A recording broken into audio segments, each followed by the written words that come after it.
हाय सीयूडी PG 2027 aspirants. तो आज के वीडियो में हम 2027 के रिगार्डिंग सीयूडी पीजी की जितनी भी डिटेल्स होने वाली हैं सारी शेयर करने वाली हैं, जिससे कि आप सभी अपनी 2027 की सीयूडी पीजी की प्रिपरेशन को स्टार्ट कर सकें। सो हेलो दोस्तों, मेरा नाम है Swati and in today's video we are going to talk about complete information which you should know if you are going to appear for CUET PG 2027। So let's start. तो यहाँ पे आपका एप्लीकेशन फॉर्म, आपका exam की marking scheme क्या होती है, top universities कौन सी हैं, कितने टाइप की यूनिवर्सिटी पार्टिसिपेट करती है, फीस क्या होती है, everything we are going to cover in this video. So make sure करें कि आप इस वीडियो को अंत तक ज़रूर देखें। सो लेट्स स्टार्ट। सबसे पहले हम बात कर लेते हैं कि सीयूईटी पीजी में डिफरेंट टाइप ऑफ यूनिवर्सिटीज़ जो हैं यहाँ पे पार्टिसिपेट करते हैं, जिसमें कि आपकी सेंट्रल, स्टेट, डीम्ड और प्राइवेट यूनिवर्सिटीज़ आते हैं। सीयूईटी पीजी में लगभग हर एक प्रकार की टॉप यूनिवर्सिटी इंक्लूडेड है, चाहे वो डीयू है, चाहे वो जेएनयू है, चाहे वो बीएचयू है। उसके अलावा मल्टीपल टाइप की यूनिवर्सिटी यहाँ पर है। सबसे पहले आती है सेंट्रल यूनिवर्सिटी, जो हर एक बच्चे का सपना होता है, जैसे कि डीयू, जेएनयू, बीएचयू सबसे टॉप की सेंट्रल यूनिवर्सिटीज़ में गिनी जाती हैं काफ़ी सारे सब्जेक्ट्स के अंदर। उसके बाद आती है आपकी स्टेट यूनिवर्सिटी, उसके बाद आपकी आती है डीम्ड यूनिवर्सिटी, जो काफ़ी हाई परफॉर्मिंग इंस्टीट्यूशंस होते हैं लेकिन इनको कुछ हद तक ऑटोनॉमी मिली होती है। नेक्स्ट आपकी आती है प्राइवेट यूनिवर्सिटीज़।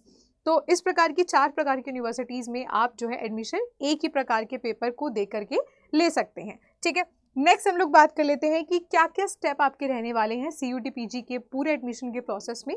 तो सबसे पहले आपको यहाँ पे एप्लीकेशन फॉर्म भरना होगा। एप्लीकेशन फॉर्म जो है वो यहाँ पे आपका दिसंबर के एंड या फिर जनवरी के स्टार्टिंग में आपको देखने को मिल जाता है। नेक्स्ट आपको सीयूडी पीजी का एग्जाम देना होगा, जो कि सीबीटी मोड में होता है, यानी कि एक कंप्यूटर बेस्ड एग्जाम होता है। यहाँ पे नेगेटिव मार्किंग भी होती है। नेक्स्ट आपका होगा यहाँ पे काउंसलिंग प्रोसेस। सीयूडी पीजी का जब प्रोविजनल आंसर किया जाएगा, देन आपका फाइनल आंसर किया जाएगा। उसके बाद आपको डिफरेंट यूनिवर्सिटीज़ के पोर्टल्स पे जाके काउंसलिंग में पार्टिसिपेट करना होता है as per the score card of your CUET PG, और उनकी मेरिट लिस्ट को मीट करना होता है। उसके बाद आपका एडमिशन का process, document verification particular university के अंदर चलते हैं, and then after the fees you get into the university. ठीक है, तो ये पूरा एक प्रोसीजर रहता है सिंपल तरीके का। बाकी पूरा हर एक स्टेप पर आपको हमारा जो चैनल है वो हेल्प करता रहेगा, तो मेक श्योर करें कि चैनल को सब्सक्राइब जरूर करके रखें।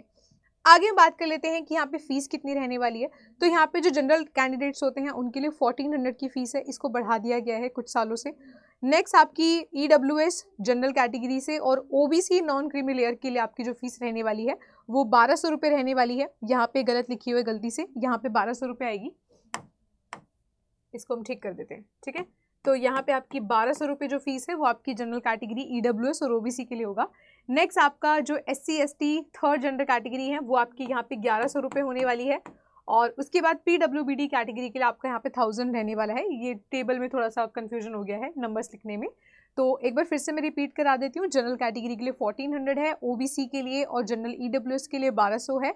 उसके अलावा SC ST OBC third gender के लिए 1100 रुपये होने वाला है, और पीडब्ल्यूबीडी कैंडिडेट के लिए यहाँ पे 1000 रुपीज़ होने वाला है। अब ये जो एग्जामिनेशन की फीस है, यहाँ पे आप जो मैक्सिमम आप पेपर अटेम्प्ट कर सकते हो वो आपके 2 पेपर हैं।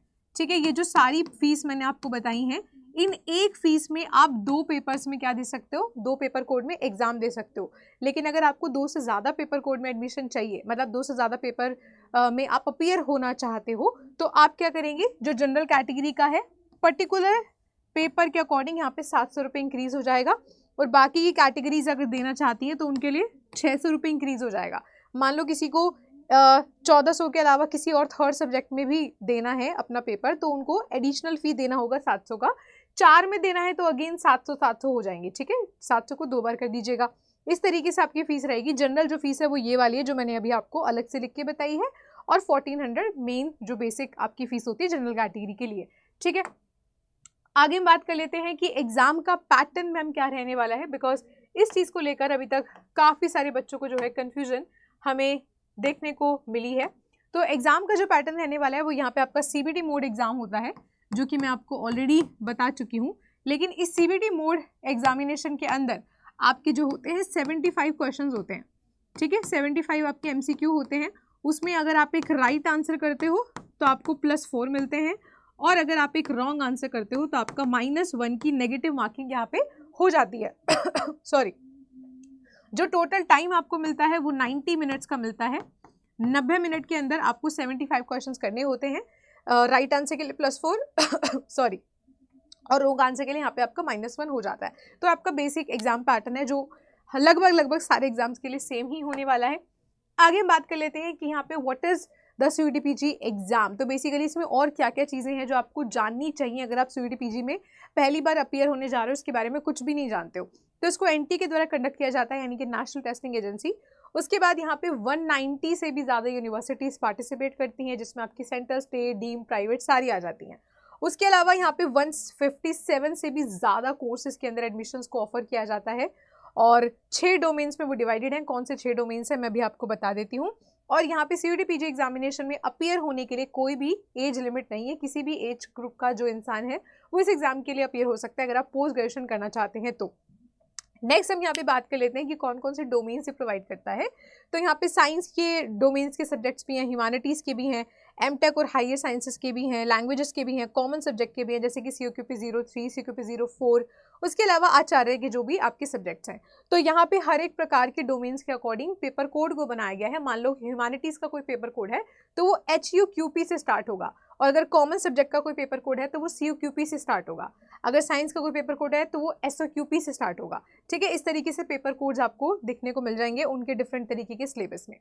अगर हम एलिजिबिलिटी की बात कर लें, पहली बात तो यहाँ पे हर एक सब्जेक्ट की हर एक यूनिवर्सिटी के वाइज अलग अलग एलिजिबिलिटी होती है, क्योंकि आपको पता है कि 3 साल करने वाले ग्रेजुएशन के बच्चे भी हैं और जो 4 साल का ग्रेजुएशन कर रहे हैं वो वाले बच्चे भी हैं। तो अलग अलग यूनिवर्सिटीज़ अपने अपने प्रोस्पेक्टस को निकालती है समय समय पर, जिसमें हर एक प्रकार का जो भी वो कोर्स ऑफर कर रहे हैं वहाँ पे एलिजिबिलिटी लिखी होती है। लेकिन एक जो बेसिक सी एलिजिबिलिटी की अगर हम बात कर लें तो यहाँ पे आपने किसी भी ग्रेजुएशन किसी भी यूनिवर्सिटी से, अच्छी यूनिवर्सिटी से ग्रेजुएशन कर रखा हो, मिनिमम आपका 50% का जो एग्रीगेट है वो UG में होना चाहिए, ये एक बेसिक सी बात है। उसके अलावा यहाँ पे कई सारी यूनिवर्सिटीज़ में 5% का रिलैक्सेशन होता है फॉर द रिजर्व्ड कैंडिडेट। उसके अलावा यहाँ पे 3 साल और 4 साल दोनों ही जो डिग्री के बच्चे हैं वो CUET-PG में अपीयर होने के लिए एलिजिबल हैं। ठीक है, सबसे ज़्यादा कन्फ्यूजन यही होता है 3 साल वाले और 4 साल वाले बच्चों के लिए। ठीक है, नेक्स्ट हम यहाँ पे बात कर लेते हैं CUET-PG का सिलेबस। तो वो आपको उनकी ऑफिशियल वेबसाइट पे नज़र आ जाएगा, वहाँ पे सारी सब्जेक्ट का सिलेबस दिया होता है, लेकिन फिलहाल 2026 का ही सिलेबस वहाँ पे अवेलेबल है। 27 में हम कंसीडर कर रहे हैं कि काफ़ी हाई प्रोबेबिलिटी है कि अधिकतर सब्जेक्ट्स में सेम ही रहेगा, क्योंकि 2026 में भी कोई मेजर चेंज ज़्यादातर सब्जेक्ट्स में नहीं आया था, कुछ ही सब्जेक्ट्स में आया था। ठीक है, आगे हम बात कर लेते हैं कि अगर आप CUET-PG 2027 की तैयारी कर ही रहे हैं तो आप अगर इन सभी तमाम बच्चों की तरह एडमिशन पाना चाहते हैं, क्योंकि 2026 का रिजल्ट अभी आया नहीं है, बट हमें पूरी उम्मीद है कि उस समय भी हमारी पूरी जो वॉल ऑफ फेम है वो इसी तरीके से भर जाने वाली है। तो डिफरेंट तरीके के कैंडिडेट्स हमने अलग अलग सब्जेक्ट्स में अपने टॉपर्स को दिया है। तो अगर आप इनमें से किसी भी सब्जेक्ट की तैयारी कर रहे हो या फिर किसी और सब्जेक्ट की भी तैयारी कर रहे हो और आप जो है प्रॉपर स्टडी करना चाहते हो जहाँ पे आपको कोई टेंशन लेने की ज़रूरत ना पड़े, रिसोर्सेज की, MCQs की, प्रॉपर सिलेबस कवरेज की, तो सारी चीज़ें आपको हमारे बेस्ट कोर्सेज में देखने को मिल जाएंगी। अगर आप हमारे CUET-PG के कोर्सेज में एनरोल होना चाहते हैं at the best affordable price, so you can share your name, your contact number WhatsApp वाला और अपना बैच या फिर सब्जेक्ट के साथ जो भी आपको क्वेरी है। ठीक है, और अगर आप वेबसाइट से किसी भी कोर्स या कोई भी बुक या कोई मॉक टेस्ट परचेज करते हैं, इस कोड का यूज़ करेंगे स्वाति30, तो आपको मैक्सिमम डिस्काउंट मिल जाएगा। सो आई होप कि आप सभी को सारी डिटेल समझ में आ गई होंगी। इसके अलावा अगर आपका कोई भी क्वेरी है तो आप नीचे कमेंट सेक्शन में लिख सकते हैं। बाकी बैचेस में एनरोलमेंट के लिए आप मुझसे डायरेक्टली मेरे ईमेल आईडी पे कांटेक्ट कर सकते हैं। So thank you so much for watching this video. I hope आपको ये वीडियो काफ़ी हेल्पफुल हुआ होगा, तो अपने दोस्तों के साथ शेयर करिएगा और चैनल को सब्सक्राइब करना बिल्कुल मत भूलना। All the very best.